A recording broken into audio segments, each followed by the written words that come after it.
मुझे तो नीट क्या यही नहीं पता था। एचएस पास होने के बाद पता चला कि अच्छा नीट एम्स ये सब होता है। हम लोग को मतलब हम लोग का फैमिली बैकग्राउंड में भी ऐसा नहीं कि कोई डॉक्टर बना, तो कोई ऐसा नहीं बोला कि तू बड़े होके साइंस लेना फिर डॉक्टर बनना। मेरा बस छोटा सा ड्रीम था आर्ट्स पढ़ना है, उसके बाद आर्ट्स लेके मतलब स्पीकिंग स्किल ये सब में जाऊँगी। उसके बाद साइंस तो दूर का बात, सोचा ही नहीं कि मैं साइंस कभी लूँगी और डॉक्टर बनूँगी, ये तो सपने में भी नहीं सोचा था। लेकिन होता है कि हम लोग जो सोचता है वो नहीं होता है, लेकिन गॉड ने जो प्लान किया है उसके थ्रू पे हम लोग का लाइफ चलता है। तो मेरे लिए गॉड ने प्लान किया कि बेटा तू पहले डॉक्टर बने, शायद इसलिए आज मैं डॉक्टर बने।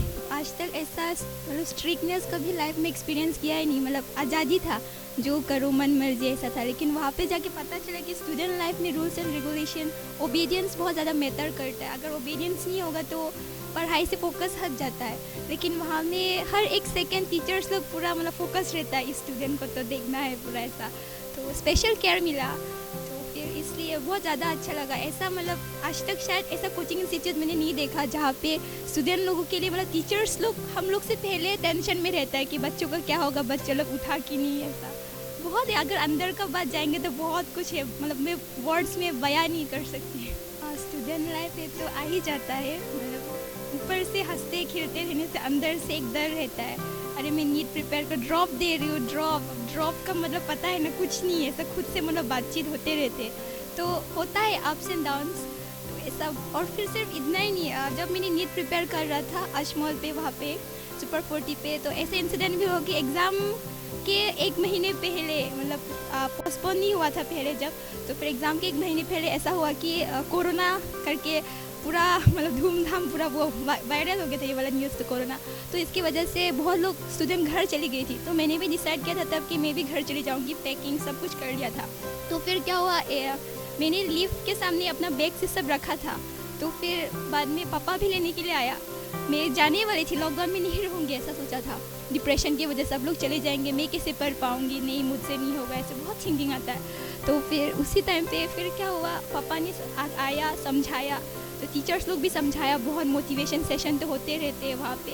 तो जितना भी हम लोग डिमोटिवेट होने से वहाँ पे मतलब मोटिवेट हो ही जाते हैं, और सिर्फ इतना ही नहीं, बाहर से भी आते हैं।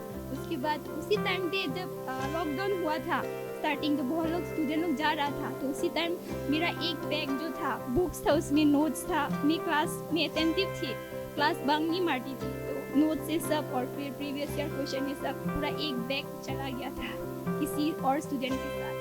तो होता है, तो उसकी वजह से एक बुक गुम होता है एग्ज़ाम के पहले, तो ऑब्वियसली बहुत ज़्यादा टेंशन पे आ जाता है।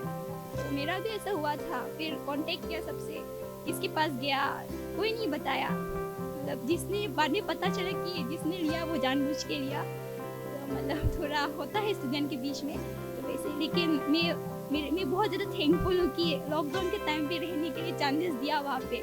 अगर चांसेस नहीं देता और अगर मैं घर चली जाती तो मैं नोट्स का भी कुछ भी मैनेज नहीं कर पाती, तो शायद मेरा इस साल भी नहीं होता, तो मतलब ड्रॉप दे के भी कुछ नहीं होता। लेकिन अजमल फाउंडेशन की वजह से चांस मिला, लॉकडाउन के टाइम में भी और स्टडी एक्सटेंड करने के लिए चांस मिला, तो सब कुछ मैनेज हो गया। तो मैं बहुत ज़्यादा थैंकफुल हूँ फाउंडेशन को, और गॉड को बहुत ज़्यादा थैंकफुल हूँ कि मुझे अजमल फाउंडेशन से मुलाकात कराया, जो हमेशा एक नीट एस्पिरेंट को मतलब बहुत ज़्यादा स्पेशल फील कराते हैं, मतलब प्रिपेयरिंग के टाइम भी, उसके बाद क्रैक करने के बाद भी बहुत ज़्यादा।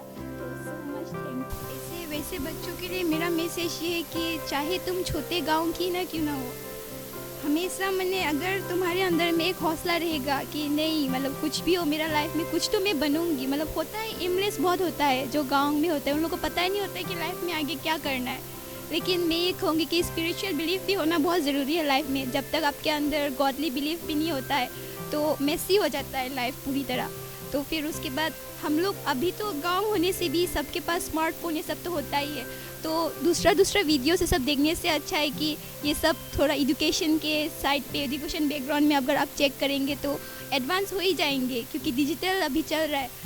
तो मेरा यही कहना है कि स्पिरिचुअल फेथ इम्पॉर्टेंट है लाइफ में। गॉड के ऊपर बहुत ज़्यादा बिलीव चाहिए ताकि तुम लाइफ में कुछ कर सके, और फिर अपना खुद भी रिस्पॉन्सिबिलिटी होता है कि सिर्फ गॉड पे बिलीव ही नहीं बल्कि वर्क भी करना चाहिए, वर्क हार्ड करना चाहिए लाइफ में।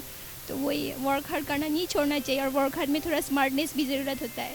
पेरेंट्स की फीलिंग्स तो मैं कैसे बताऊँ, बहुत ज़्यादा खुश था लेकिन दिखा नहीं रहा था। वो कहते हैं ना मम्मी पापा लोग अंदर ही अंदर में खुश होता है, लेकिन ऊपर में नॉर्मल रिएक्शन ऐसा। अच्छा मिला, अच्छी बात है लेकिन अंदर ही अंदर बाद में फिर मेरा एप्रॉन ये सब तो फेलिसिटेशन के बाद घर में ये सब एप्रॉन ये सब लाया, तो पहले बाहर में मम्मी पापा मतलब नॉर्मल था, अच्छा अच्छी बात है मिला ये वो, पूरा नॉर्मल रिएक्शन। जैसे घर के अंदर घुसा, दो तो बेटा मैं भी एप्रॉन ट्राई करूँ तो मम्मी पापा लोग भी एप्रॉन पहन रहा था, स्टेथोस्कोप। इनफैक्ट फैमिली में मामा के घर गई थी तो वहाँ पे भी छोटे छोटे कजिन्स लोग हैं, वो लोग भी बहुत खुश था। सब लोग एक दूसरे का हार्ट बीट सुन रहा था, मतलब ये डॉक्टर्स होता है ऐसे ऐसे, तो वो लोग इंस्पायर हुआ।